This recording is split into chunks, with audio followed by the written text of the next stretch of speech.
O livro de Ruth, meus irmãos, ele, em nossas Bíblias, ele se encontra logo após o livro dos Juízes. E se você atentar para o início do livro, fala-se, contextualiza-se ele dizendo que os acontecimentos ali, eles ocorreram exatamente nesse período do tempo dos juízes. Ele, na Bíblia hebraica, na Bíblia que os judeus têm em mãos e que os apóstolos tinham em mãos no primeiro século, ele estava lá no bloco final da Bíblia, no meio do livro dos escritos, junto com os Salmos, junto com Jó, no meio daquela literatura, porque ainda que ele tem uma característica narrativa, ele é construído de modo poético, juntamente com aqueles livros que estão ali, a terceira parte da estrutura da Bíblia hebraica. Mas logo de início no texto se diz que ele acontece no tempo dos juízes, e essa informação, que pode parecer despretensiosa, mas é ela exatamente que apresenta a problemática do livro, porque quem conhece muito bem o livro dos Juízes sabe da inconstância do povo do Senhor, da realidade daqueles dias, como o povo era marcado por aquele versículo final do livro, dos últimos versículos, que diz que naqueles dias cada um fazia o que achava mais reto.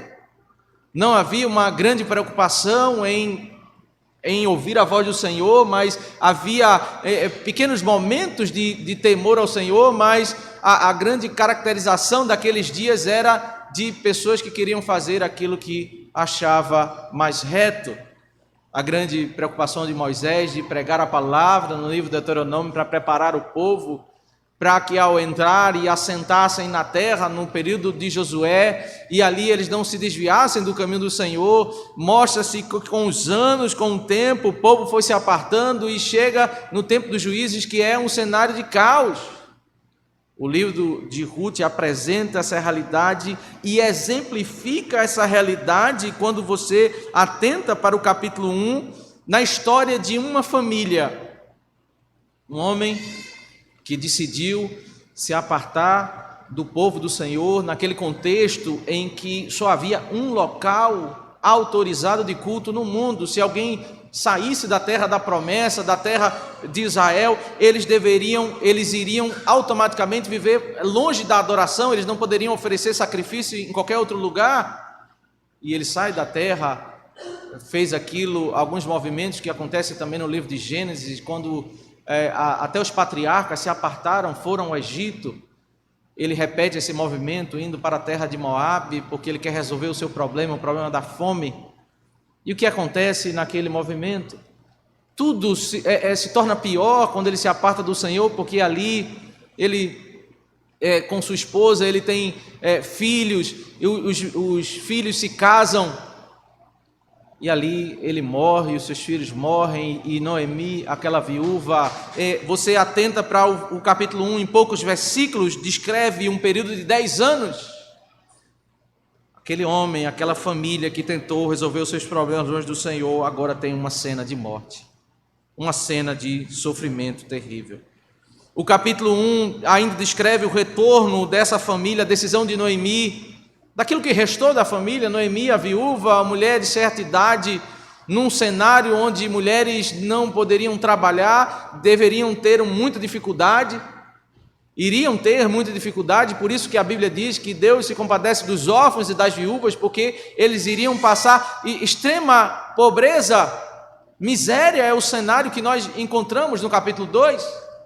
Ela volta com as suas duas noras, Orfa e Ruth, e no meio do caminho, uma delas decide voltar, ficar na sua própria terra, com a sua família, e nos termos do capítulo 1, com os seus deuses. Ruth decide acompanhar essa sua sogra Noemi, e no capítulo 2 nós vemos a descrição dela se encontrando com Boaz, servindo ali num cenário de extrema dificuldade, porque a lei do Senhor dizia que quando você fosse fazer a colheita no campo, não poderia, se alguma espiga caísse, você não poderia pegar do chão para deixar pessoas muito necessitadas pegar.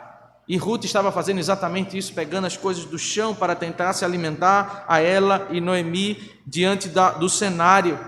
O cenário para Ruth era muito difícil, porque ela não poderia simplesmente, como viúva, se casar com qualquer pessoa que ela desejasse. Ela precisava cumprir a lei do levirato. As palavras de Noemi no capítulo 1, e foi exatamente isso que fez a sua nora, abandonar a Orfa, quando ela disse: olha, primeiro vocês precisam entender que eu preciso me casar, ter um filho, e esse menino, ao crescer, ele pode se casar com vocês, e isso é um cenário que praticamente é impossível. Não imagino que isso vai acontecer. Então, o cenário de Ruth é um cenário complicado que ela vai enfrentar, e que está se desenhando, mas Deus vai graciosamente dirigindo a história, e no capítulo 3 nós vemos a cena em que agora Noemi dá conselhos sábios para que Ruth tome ali a decisão de se casar com Boaz, se aproxime dele e exponha os seus planos para que ali haja um casamento. O capítulo 3 nos prepara para todo o enredo do capítulo 4, quando lança a seguinte problemática. Boaz, ele quer muito se casar com Ruth, ele diz no capítulo 3 que ela é uma mulher virtuosa, e ele aprecia isso. Ele vê como um grande privilégio ele ter sido escolhido por Ruth, quando ela poderia ter escolhido outros homens. Mas ele diz: olha, eu preciso falar diante dos anciãos, eu preciso falar com outro parente que, perante a lei do levirato, ele tem prioridade para o casamento. Boaz é exatamente esse homem totalmente diferente de Elimeleque, e ele está preocupado com a legalidade de fazer esse casamento, mas dentro da lei do Senhor. O capítulo 4, meus irmãos, ele nos apresenta exatamente dois temas que se destacam: a lei e a graça. O Redentor, aquele que representa o nosso Redentor Jesus Cristo, mas que aqui serve como um tipo do Redentor, que é Boaz, é aquele preocupado com a lei, é aquele que vive debaixo da graça. E é exatamente diante dessa cena, Boaz agora vai lidar com o outro parente e com a liderança para dialogar sobre a legalidade desse casamento. E é isso que nós vamos ler, versículo 1 ao versículo 12, a primeira parte do texto bíblico.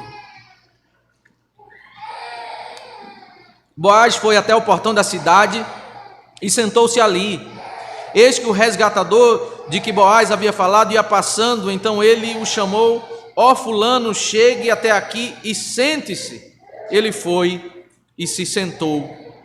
Exatamente, meus irmãos, o portão da cidade era onde aconteciam as questões legais, as decisões perante a liderança daquela sociedade. Eles discutiam as questões jurídicas no portão da cidade, as transações legais eram ali onde as coisas eram feitas a claras. E nós vamos ver à luz do capítulo 4 que não apenas a liderança, mas o próprio povo que ia passando por ali, eles param e começam a observar e ver ali aquela negociação, aquela transação, para ver se aquilo de fato era íntegro. Eles serviam desse modo como testemunhas daquela cena. E aí passa-se o outro parente, que na Bíblia não menciona, mas na literatura hebraica diz que ele era irmão de Elimeleque. Nós não sabemos com certeza, é um texto antigo, um texto hebraico que fala isso, mas era algum parente mais próximo de Elimeleque, e ele não é mencionado, né? Ele faz-se uma referência a ele, mas o nome dele não é registrado na escritura. Ó fulano, chegue até aqui e se sente. Boaz não vai resolver essa questão longe desse homem, às escondidas, mas vai resolver diante dele, às claras. Na escritura sempre os nomes dos servos de Deus, os nomes das pessoas são mencionados como uma honraria. Você vai ler Mateus capítulo 1, tem uma genealogia da descendência messiânica, e ali no meio daquela genealogia tem uma referência às mulheres que são mencionadas. Algumas mulheres são mencionadas: Tamar, Raabe, Ruth. E no meio daquela genealogia tem algo interessante, porque quer se fazer referência à mãe de Salomão, mas o nome dela não é mencionado. Diz lá: a mulher de Urias, o heteu. A mulher de Urias. Porque se você recorda muito bem aquela cena que envolveu todo o nascimento de Salomão, o mais crente da história era Urias. Urias foi aquele que veio da batalha e foi no meio daquela trama para ele entrar e ter relações com a sua esposa, e ele disse: não, eu não vou ter relações com ela, porque o povo está na batalha.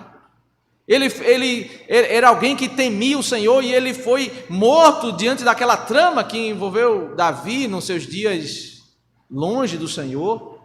Mas o ponto é que o nome daquela mulher, Batseba, não é mencionado na genealogia como um destaque desonroso sobre a sua história. E esse homem também, aqui, não se menciona o seu nome, porque nós vamos ver ao longo do capítulo 4 que ele é marcado por essa característica aí desonrosa. Por isso o seu nome não é mencionado, como é a característica da estrutura sempre do Antigo Testamento, quando se menciona o nome das pessoas, aqueles que honram o nome do Senhor. O versículo 2 diz: então Boaz chamou 10 homens dos anciãos da cidade e disse: sentem-se aqui. 12 homens sentados, 10 juízes e mais Boaz e aquele outro homem, para diante da população eles analisarem a questão, professarem ali a verdade e fazerem um acordo pela verdade diante de todo o povo. Boaz é aquele que zela pela verdade, é aquele que não quer fazer as coisas escondidas, não quer fazer, se apartar da lei do Senhor. Ele, no capítulo 3, ele falou com Ruth que ele zela pela verdade. No capítulo 4, ele, diante dos anciãos, ele quer ouvir a verdade. E o que seria de Boaz se leva a sua causa, se leva o seu pleito, e ele encontra líderes que não conhecem a palavra do Senhor, que vão julgar não de acordo com a verdade do Senhor, vão julgar como Israel padeceu em vários momentos da sua caminhada, líderes corruptos que aceitavam suborno, como aquela liderança de Mateus capítulo 26, que julgou o próprio Deus, o Senhor Jesus Cristo, e entendeu que ele era um criminoso. Mas graças a Deus que Boaz está diante de líderes que mais à frente nós veremos como esses homens são piedosos e conhecedores da Bíblia, conhecedores da história da redenção. Eles se assentam para julgar, e agora se inicia o diálogo do verso 3 ao verso 8 de Boaz com esse que tem a preferência no resgate. O versículo 3 diz: Boaz disse ao resgatador: Noemi, que voltou da terra dos Moabitas, pôs à venda aquele pedaço de terra que foi de nosso parente Elimeleque. Pôs à venda aquele pedaço de terra que foi de nosso parente Elimeleque. Então resolvi informá-lo disso e dizer a você: compre essas terras na presença dos que estão sentados aqui e na presença dos anciãos do povo. Se você quer resgatá-las, faça isso. Se não, diga, para que eu o saiba, porque não há outro que possa resgatá-las a não ser você, e depois de você, eu. Então ele respondeu: eu vou resgatar essas terras. Toda a cena do capítulo 13 é uma cena que fala sobre casamento. Ruth quer se casar com Boaz e Boaz quer se casar com Ruth.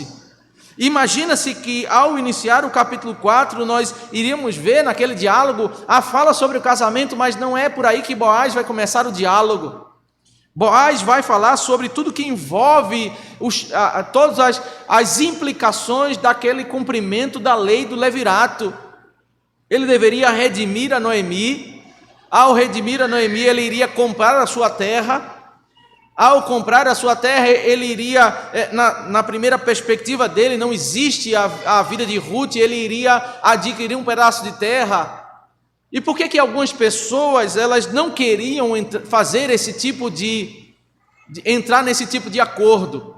A lei do Senhor estabeleceu que quando as famílias foram assentadas no livro de Josué, todos os nomes do povo de Israel deveriam ser preservados.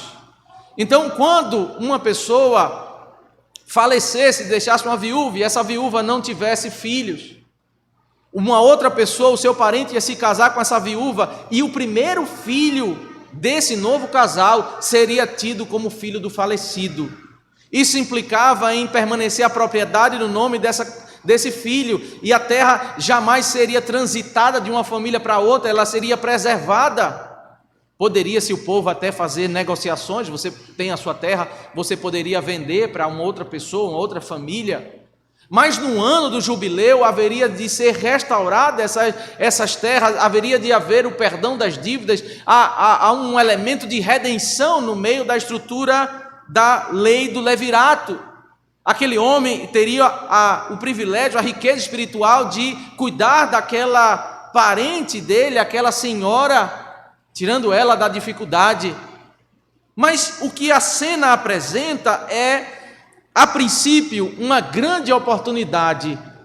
Se aquele homem, como de fato o texto mostra, um homem avarento, uma oportunidade para alguém adquirir aquela terra e não precisar devolver no ano do jubileu, porque aquela senhora vai falecer, ela não vai deixar descendentes, e aquela terra será, de fato, assimilada pela sua família. Então Boaz, ele, como sua estratégia, ele não fala sobre o elemento do casamento, ele fala apenas sobre a questão da terra, aquilo que aparentemente é uma grande oportunidade para adquirir terras. E aquele homem rapidamente diz que ele quer fazer parte daquela aliança, né? A narrativa já mostrou um homem que tem uma grande preocupação material, que é Elimeleque. Ele não se importa com o culto, ele vai para a terra de Moabe, porque o que importa para ele é a riqueza material. E novamente nós vemos um outro parente com características semelhantes. Ele não quer se preocupar, o que chama a atenção dele é: eu vou resgatar essas terras, porque ele não está preocupado com ajudar a Noemi, ajudar aquela senhora, ajudar a sua família. Ele não está preocupado com isso. A sua grande preocupação é em se beneficiar da terra. Ele vai aumentar a sua herança. Boaz, agora no versículo 5, apresenta um ponto que ele deveria entender diante de todo esse acordo. O verso 5 diz: Boaz, porém, lhe disse: no dia em que você receber essas terras da mão de Noemi, você também terá de receber Rute, a moabita, já viúva, para perpetuar o nome do esposo falecido na herança dele. A narrativa faz isso, um movimento que já foi um movimento do capítulo 1. Quando Noemi estava saindo da terra de Moabe, ela disse: eu vou para a minha terra, eu vou para lá, e vocês duas podem ficar, Orfa e Rute. As duas choraram e disseram: de modo algum nós vamos lhe acompanhar, Noemi. Nós não vamos lhe abandonar, nós vamos lhe acompanhar. Elas se abraçam, choram, uma cena que comove. Mas aí, diante daquele choro, Noemi diz: olha, mas vocês precisam entender um ponto aqui. Vocês precisam entender que vocês, quando chegar lá, vocês não podem se casar com quem quiser. Vocês têm que cumprir a lei do levirato. E depois que Noemi apresenta a lei do Senhor, toda a dificuldade que eles têm que voltar, mas elas têm que agora amar a lei do Senhor, se submeter à lei do Senhor, rapidamente Orfa se despede e volta. O que acontece é aqui a mesma coisa. Ele vê uma oportunidade, mas quando ele vê todos os termos da lei, as implicações desse acordo, que existe uma mulher viúva chamada Ruth, e que ele precisa aplicar o conceito da redenção, que é perpetuar o nome daquele esposo falecido, ele vai gastar alguns recursos e no final das contas a terra não será tida como terra da sua família. Ele tem que ser movido pela riqueza espiritual, por princípios alicerçados na palavra do Senhor, mas não por enriquecimento material, porque materialmente falando ele não terá lucro nessa negociação. Você precisa perpetuar o nome do esposo falecido, e isso é o conceito aqui de redimir aquela viúva, redimir aquela família. Aquele homem avarento, aquele homem que não se preocupa com a riqueza espiritual, ele rapidamente nega aquele acordo e ele se livra. Ao verso 6 ao verso 8 temos a palavra dele que diz: então o resgatador disse: nesse caso não poderei fazer o resgate, para não prejudicar a minha própria herança. Faça você o uso desse meu direito, porque não poderei fazê-lo. Perceba que o argumento dele é financeiro. O argumento dele: eu não quero ter prejuízo. Ele não fala de Noemi, ele não fala de uma mulher parente sua, que estava colhendo as migalhas da colheita, uma mulher que estava passando dificuldade. Para ele não importa isso, porque a sua mente e o seu coração está focado na questão financeira, no prejuízo que ele vai ter. Ele não olha para Ruth como o olhar que Boaz estava olhando, o olhar de Boaz, ainda que ele se envolvesse exatamente nesses mesmos termos. Ele diz: você é uma mulher virtuosa, é uma mulher que eu quero me casar. Ele olha para Ruth no capítulo 3 e disse que: como é que você não foi atrás de homens mais novos? Você veio a mim e eu sei do seu comportamento, como você está cuidando da sua sogra, e você é uma mulher virtuosa, e eu vou fazer de tudo para me casar com você. Uma cosmovisão, meus irmãos, sem princípios bíblicos, ele faz exatamente isso. Quando nós estamos distantes dos princípios da palavra de Deus, nós vemos uma mesma cena e chamamos de prejuízo aquilo que é lucro. Aquilo que Boaz viu como algo, um grande privilégio, ele se casar com uma mulher virtuosa. Aquele homem, desprovido de princípios da palavra de Deus, entendia que era um grande prejuízo para a sua vida, porque o seu coração foi construído em cima de preceitos e preceitos, conceitos, fundamentos distantes da palavra de Deus, de tal modo que tudo o que ele julgava era distante dos princípios da palavra de Deus. A lei que foi estabelecida pelo Senhor para prover isso, esse elemento de redenção no meio da vida da sociedade, no meio do resgate das mulheres viúvas, ele não queria isso para o seu coração. Ele estava distante dos caminhos do Senhor. E ele pede, é muito rápido a reação dele. Versículo 7 e versículo 8 destaca um costume de confirmação do pacto. Ele quer se livrar, que para ele, Ruth e Noemi é um problema. Versículo 7 diz: este era antigamente o costume em Israel, quanto a resgates e permutas, quem queria confirmar um negócio tirava a sandália do pé e a entregava a outro. Era assim que se confirmava um negócio em Israel. Por isso, quando o resgatador disse a Boaz: faça você o resgate, tirou a sandália do pé,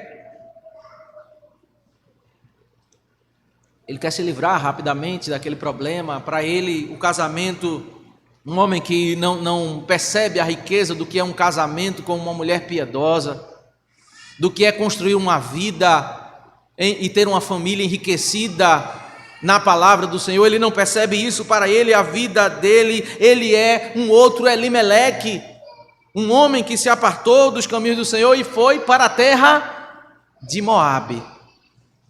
O livro de Ruth, ele tem algumas ironias. A terra de Moabe, os moabitas, eles são os descendentes de Ló.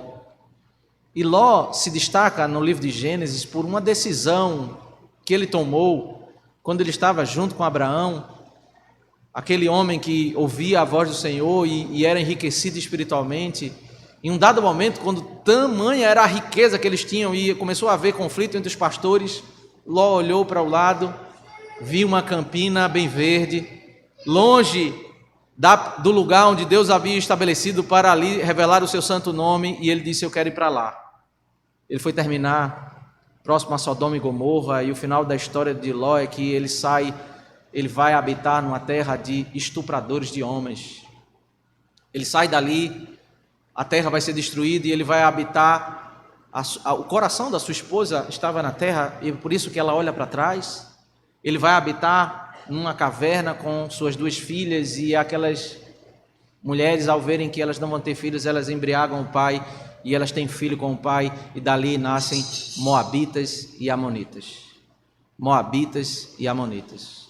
E é exatamente no meio desse povo que Elimeleque vai buscar, repetir o movimento que Ló fez, o movimento de buscar a riqueza para a sua vida nos bens materiais, distante do Senhor, na terra dos moabitas. Esse homem é exatamente isso, ele quer se livrar do problema, ele quer ir e entregar essa mulher para ele é um problema, ele quer entregar para Boaz. E aqui no versículo 9, Boaz começa a se dirigir agora aos anciãos, porque agora o problema da legalidade foi resolvido. Aquele primeiro resgatador renunciou ao seu direito Boaz entendeu qual era o ídolo do seu coração e atacou frontalmente esse ídolo de tal modo que ele renunciou. E Boaz vai ter aquilo que para ele é uma riqueza. Se casar com Ruth é um grande privilégio para Boaz. O versículo 9 diz: então Boaz disse aos anciãos e a todo o povo. O texto começa a fazer uma referência a todo o povo, porque os versículos mais adiante vai dizer que um grupo se juntou àquele movimento ali para ver a negociação. Já o povo está vendo.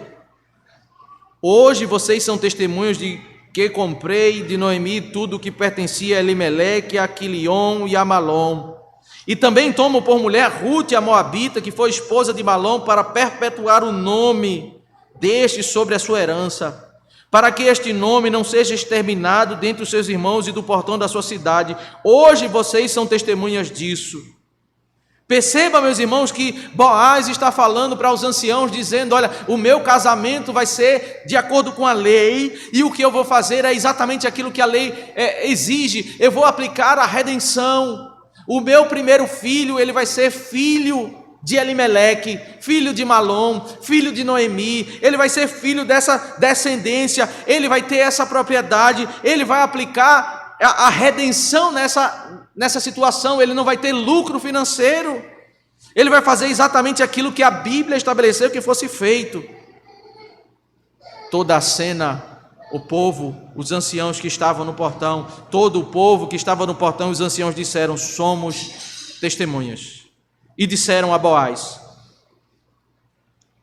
que o Senhor faça a esta mulher que está entrando na sua família, como fez a Raquel e Lia, que edificaram a casa de Israel. E que você, Boaz, seja um homem poderoso em Efrata, e que seu nome se torne famoso em Belém. Que com os filhos que o Senhor lhe der dessa jovem, a sua casa seja como a de Pérez, o filho que Tamar deu a Judá. Essas são as palavras daqueles anciãos, daqueles juízes do povo. O que esses homens estão fazendo, meus irmãos, eles estão olhando para alguns textos bíblicos do Antigo Testamento e eles estão conectando aquelas situações a esse evento. A cena do livro de Gênesis narra a história de um homem que tinha 2 filhas, e que não se preocupava tanto com as suas filhas, ele se preocupava mais com a riqueza material. Ele é um homem caracterizado no livro de Gênesis por ser um avarento. O nome dele é Labão.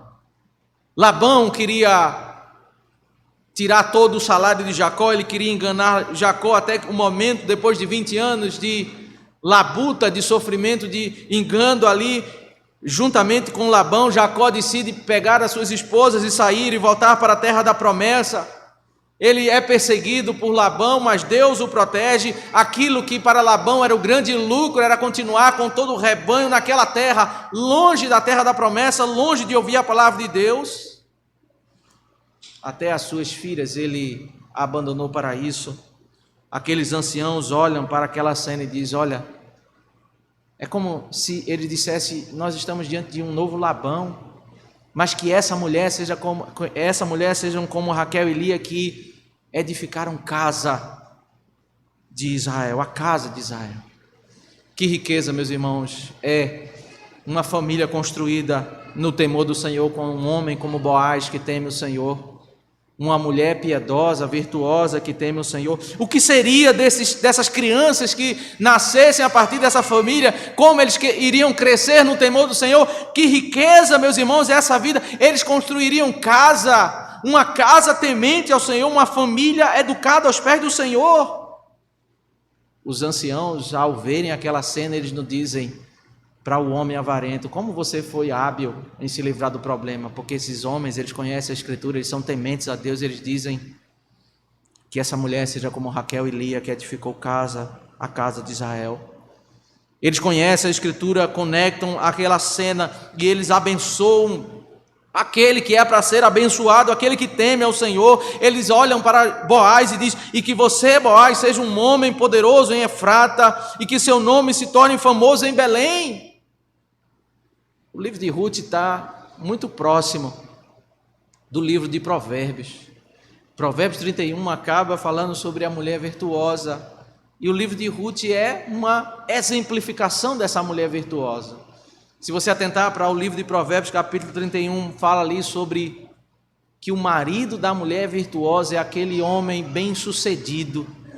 Que você seja abençoado, que você seja poderoso, que você seja bem-sucedido na sua vida. O que é a vida, meus irmãos, de um lar onde um homem teme ao Senhor, a sua mulher teme ao Senhor?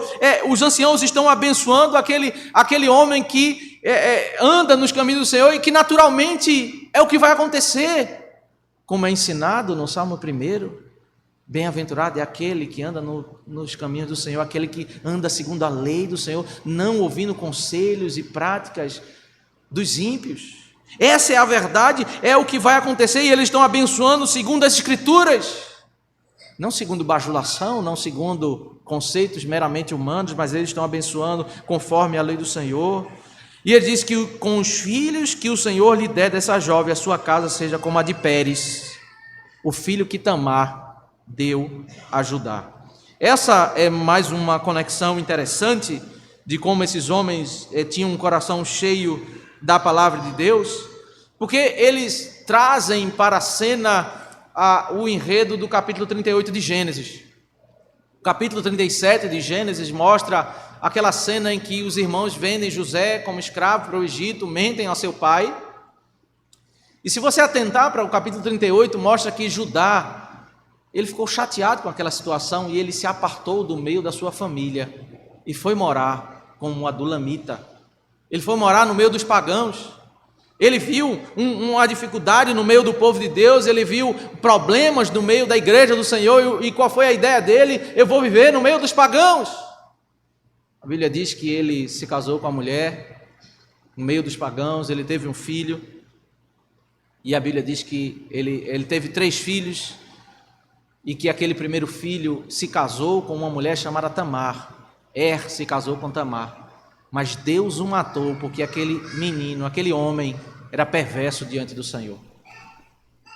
Aquele homem, ele saiu do meio do povo de Deus, perceba, é o mesmo movimento, ele vai para o meio dos pagãos e nada melhora na sua vida, ele agora tem que sepultar o seu filho. Aí ele, como tem que cumprir a lei do levirato, ele dá Tamar para se casar com um segundo filho chamado Onã. E a Bíblia diz que Onã tinha uma prática, porque ele sabia que quando nascesse o primeiro filho, em termos de herança, aquele menino seria tido como filho do seu irmão.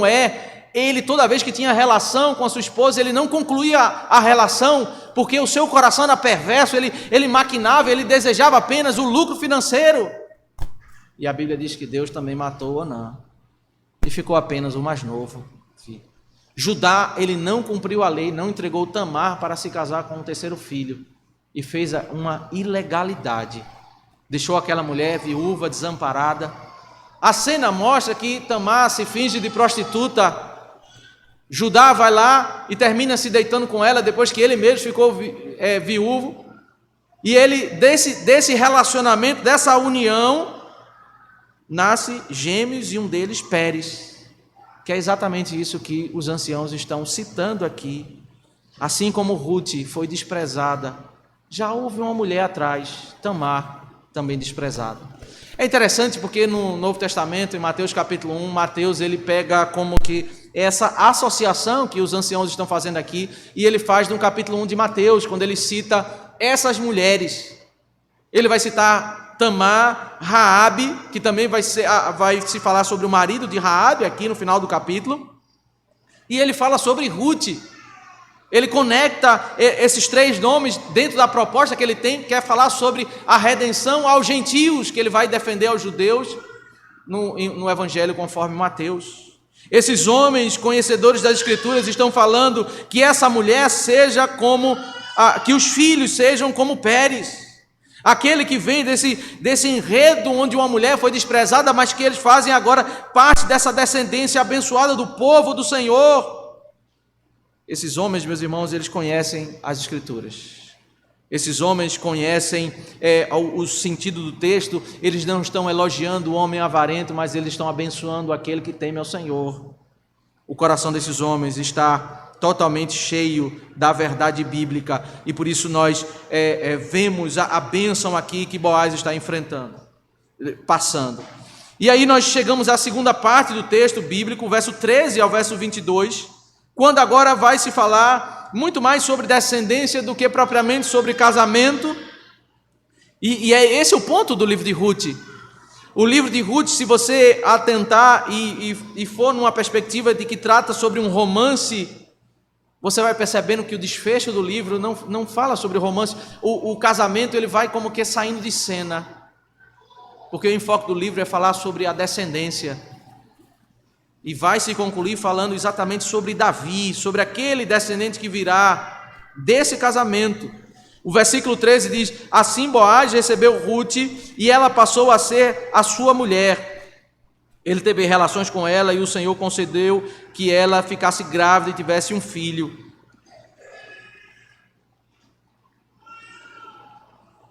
Fala-se sobre casamento muito rapidamente, mas logo em seguida já avança para falar sobre esse filho, esse que de fato é o que o texto vai começar a chamar de resgatador ou redentor.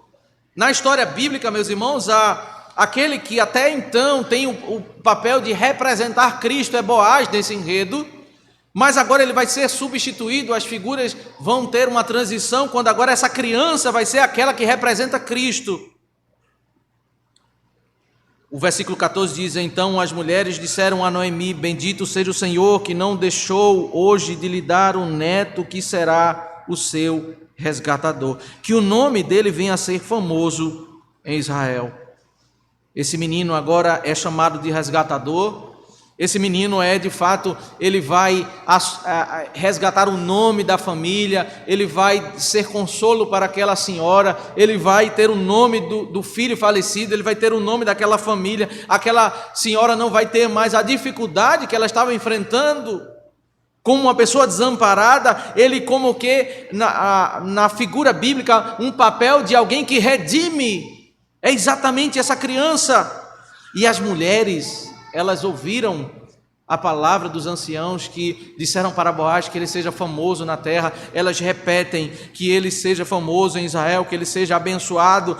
O que será dessa criança, meus irmãos? Uma criança que vai ser educada por um pai piedoso, por uma mulher piedosa, por uma mulher que agora está temendo o nome do Senhor, Noemi, que está cuidando para que essa família seja preservada nos pés do Senhor. O que será dessa criança? Certamente ela será abençoada. E por isso as mulheres dizem: nele você terá renovação de vida, da vida e consolo na velhice, pois a sua nora que ama você deu à luz para você, ela é melhor do que 7 filhos. O judeu dizia que o ideal para uma família era ter 7 filhos. E o que as mulheres estão dizendo: olha, de fato, o que você tem é uma riqueza, mais do que o ideal que a nossa cultura fala sobre 7 filhos. O que você tem é exatamente uma criança que resgatou você, filho desse casal, uma criança abençoada que vai trazer renovação, vai tirar a tristeza do teu coração, vai trazer consolo na velhice, toda a amargura, quando no capítulo 2 diz que Noemi voltou para a terra da promessa, ela disse: não me chamem de Noemi, me chamem de Mara, porque eu estou amargurada.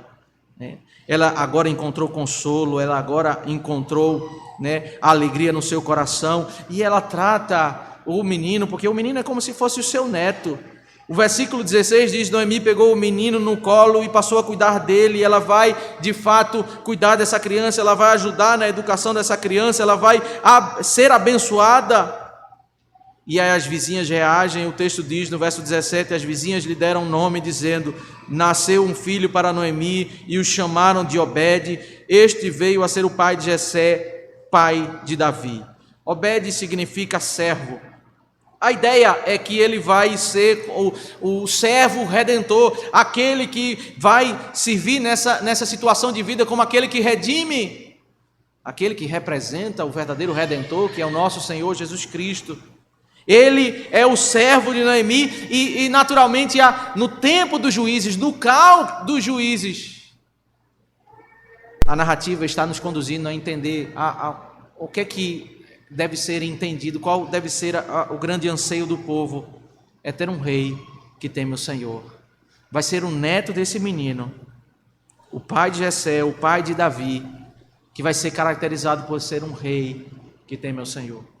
Essa, novamente, na estrutura genealógica, por fins de destaque, ele começa exatamente a contar a narrativa a partir de Pérez, por causa da conexão com Tamar.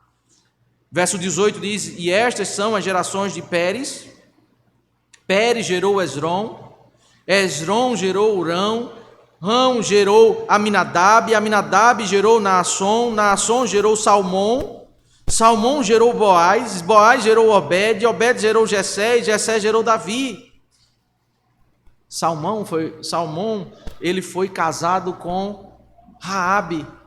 Boaz, a mãe de Boaz era Raabe, aquela mulher que era prostituta, que recebeu os espias. Ele sabia muito bem o que era graça, o que é ser introduzido no meio do povo do Senhor. Ele aprendeu isso e agora ele está derramando graça.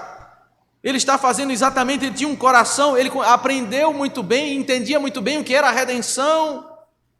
A genealogia mostra, e o final do livro mostra qual é o propósito do livro, falar sobre a chegada do rei Davi.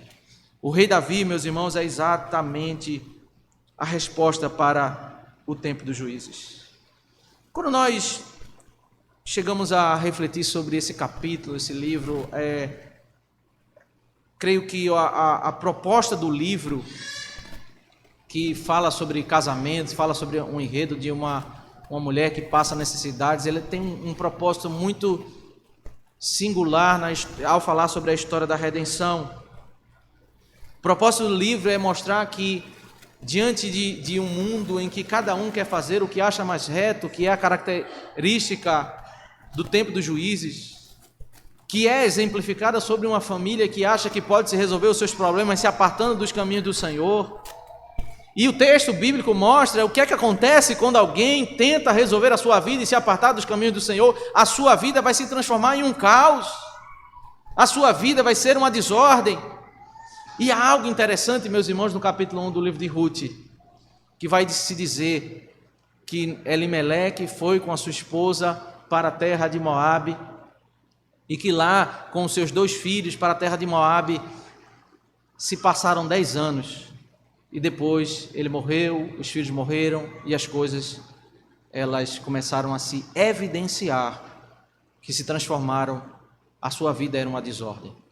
Às vezes, meus irmãos, nós vamos tomar decisões em nossas vidas que elas não vão se mostrar rapidamente como más decisões. O texto bíblico fala em 5 versículos, ele descreve 10 anos.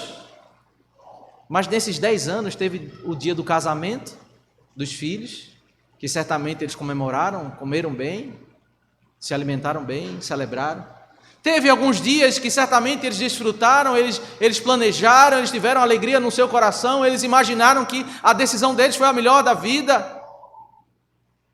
Mas o tempo passou e eles entenderam, depois de 10 anos, algumas das nossas decisões, elas vão se mostrar como decisões terríveis depois de um tempo. Nós não podemos fazer a leitura rapidamente, nos apartarmos do caminho do Senhor e identificar que as coisas vão, por não vermos imediatamente problemas em nossa vida, desordem em nossa vida, não significa que a nossa vida está caminhando bem, e o livro de Ruth é uma resposta para uma humanidade, uma sociedade que acha que pode viver uma vida fazendo o que quer no seu coração. O livro de Ruth apresenta que o rei Davi, ele é levantado como um homem que teme a lei do Senhor, ele é a resposta para um povo, para o povo de Israel que está vivendo longe da lei do Senhor. Eles têm que agora viver com um rei que teme a lei do Senhor. O livro representa essa miséria de Noemi e Ruth. São cenas que representam o que é a vida de um homem sem Deus, onde acaba a desordem, que acaba um homem que busca a solução na sua vida longe de Deus. Boaz é um homem que tem um destaque nesse livro sobre o seu atributo de fidelidade. De noite, Ruth falou com ele: vamos nos casar. não havia ninguém por perto. Ele disse: não podemos fazer agora, porque precisamos passar pelos anciãos, precisamos lidar com o resgatador. Ele representa o nosso Redentor Cristo fiel, aquele que, para nos salvar, não simplesmente perdoou os nossos pecados, porque não era possível que nossos pecados fossem perdoados sem que houvesse a reparação da dívida. Como Deus é fiel, como Deus é justo, Ele envia um Redentor perfeito para morrer em nosso lugar, para nos resgatar da realidade do pecado. O livro fala sobre Boaz, um homem gracioso, que é o nosso Redentor, cheio de graça, que nos derrama a graça. Nós somos redimidos pela graça. A salvação foi cumprindo todos os trâmites da lei. Cristo cumpriu a lei, mas para nós é pela graça. A redenção de Ruth, meus irmãos, é de fato um prenúncio da grande redenção que é derramada no Novo Testamento aos gentios.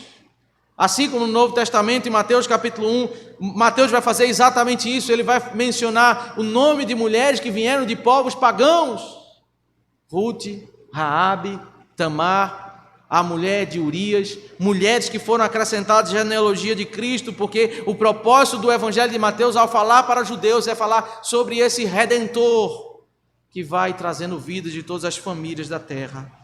Essa é a história da redenção contada no livro de Ruth, que nos direciona para, pela graça, entendermos que esse rei Davi vai ser levantado como um rei que teme a lei do Senhor. Mas esse livro, meus irmãos, ele também nos ensina sobre soberania de Deus. O Deus que é soberano para, no capítulo 1, punir esse povo com fome, o povo de Israel, e Deus fez muito isso no tempo dos juízes, quando o povo se apartava dos caminhos do Senhor. Deus trazia a dificuldade para que eles se humilhassem, para que eles entendessem a realidade de que eles estavam vivendo do pecado. A soberania de Deus em o Senhor salvar Ruth. Imagine uma família que se apartou dos caminhos do Senhor, decidiu ir para a terra de Moabe. Lá no meio da terra de Moabe, aqueles dois filhos se casam com duas mulheres de povos pagãos. Que testemunho essa família poderia falar sobre esse Deus se eles haviam abandonado esse Deus? Como seria a pregação dessa família? Não se sabe como aconteceu, mas o fato é que Ruth foi alcançada pelo Senhor. Deus abriu o seu coração, ela ouviu sobre esse Deus de Israel, que aquela família havia abandonado, e ela disse para Noemi: o teu Deus é o meu Deus, o teu povo é meu povo. Deus decidiu salvar a Ruth por meio de uma família que estava totalmente desordenada. Como explicar isso, meus irmãos? Deus soberanamente conduziu ela para entrar no campo de Boaz. Deus dirigiu tudo para que acontecesse esse casamento, para que a genealogia fosse estabelecida do Messias.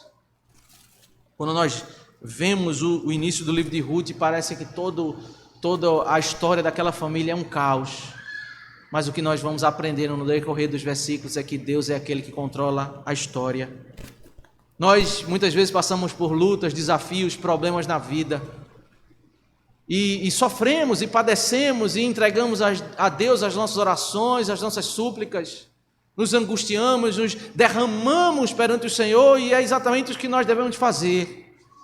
Mas como é bom, meus irmãos, como é boa a vida quando o nosso coração assimila essa simples verdade de que Deus é soberano e controla cada fato, cada evento da nossa história.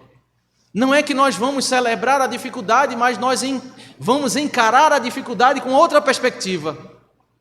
Nós vamos saber que nós não estamos desamparados, nós podemos até padecer, mas não vamos nos desesperar.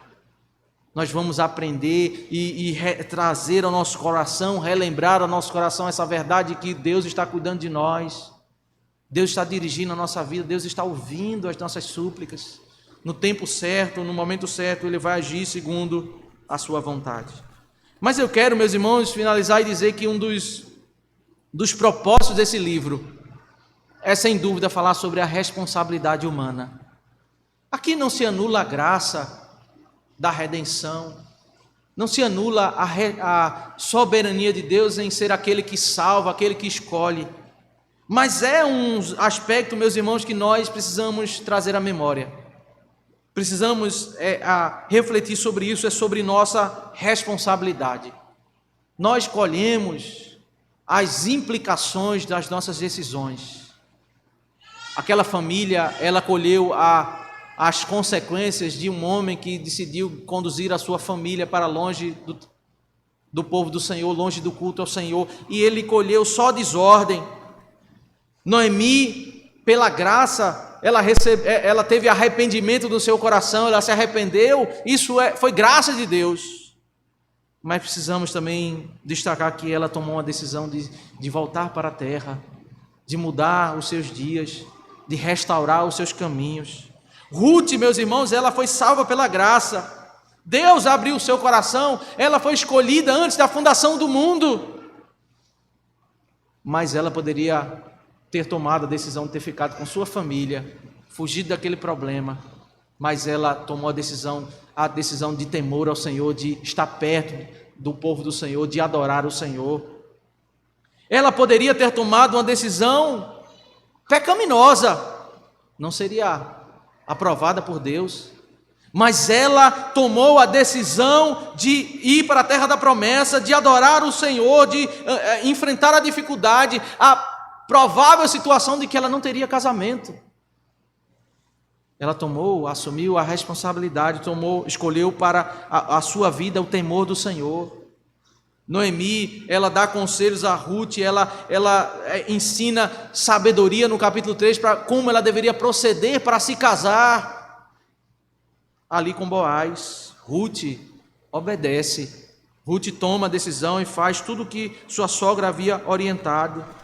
Toda a cena daquele homem avarento que não se menciona o seu nome, de rejeitar o caminho do Senhor, a iniciativa de Boaz, eles destacam, meus irmãos, são pontos no livro que destacam que as nossas decisões, elas têm consequência. Nós vamos colher aquilo que nós vamos plantar. O ensino, meus irmãos, da soberania de Deus, ele não anula que nós somos responsáveis pelos nossos atos, nós vamos colher aquilo que plantamos. Esse livro, certamente, ele nos desafia a uma vida de temor ao Senhor. Quando a sociedade, ela clama, ela proclama que cada um seja feliz fazendo tudo aquilo que o seu coração deseja. A Bíblia nos diz, as pessoas já fizeram isso no passado, no tempo dos juízes. E aqui a Escritura está dizendo, olha, existe um homem que para nós é um exemplo, Boaz, que teme o nome do Senhor, um homem que decidiu andar nos caminhos do Senhor, um homem que representa o nosso Redentor, que é Jesus Cristo, que da sua descendência virá outro que representa mais intensamente o rei Davi, que vai escrever o Salmo 19, o Salmo 119, que fala sobre a lei do Senhor, como ele ama a lei do Senhor. Que o Senhor Deus nos abençoe e aplique a sua palavra em nossos corações. Vamos orar ao nosso Deus. Damos graças, ó Deus, por tua palavra, por tão grande redenção, por a narrativa, ó Deus, desse texto sagrado, que nos ensina sobre graça, nos ensina sobre temor.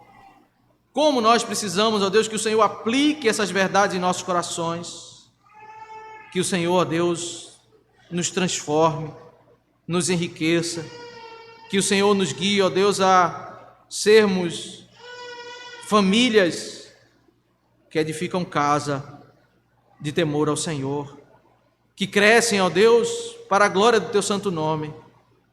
Nos ajuda, Senhor, nos abençoa. Isso que nós te oramos em nome do Senhor Jesus Cristo. Amém.